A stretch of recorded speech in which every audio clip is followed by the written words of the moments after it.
ప్రపంచ దేశాలను కలవరపరిచే వార్త ఇది. ఎస్, మూడో ప్రపంచ యుద్ధం మొదలైందా అంటే అవుననే వార్తలే వినిపిస్తున్నాయి. ప్రస్తుతం పశ్చిమాసియాలో నెలకొన్న ఉద్రిక్త పరిస్థితులు ఇందుకు ఉదాహరణగా చెప్పొచ్చు.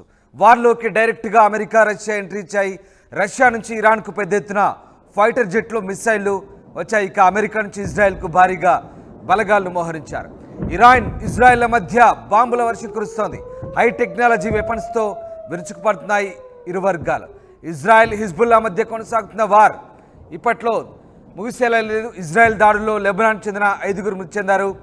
లెబనాన్లోని లెబనీస్ గ్రామంలో ఇజ్రాయెల్ జరిపిన దాడుల్లో 5 లెబనాన్ పౌరులు మృతి చెందినట్టుగా తెలుస్తోంది. హిజ్బుల్లా డ్రోన్ దాడుల్లో అటు అమెరికా సైనికులకు గాయాలయ్యాయి. వెనక్కి తగ్గేది లేదంటూ రష్యా అధ్యక్షుడు పుతిన్ కూడా చెప్తున్నాడు. ఇక ఇరాన్, ఇజ్రాయెల్పై యుద్ధం ప్రకటిస్తామని చెప్తున్న నేపథ్యంలో ఇరాన్కు మద్దతుగా రష్యా నిలుస్తున్నట్టుగా తెలుస్తుంది.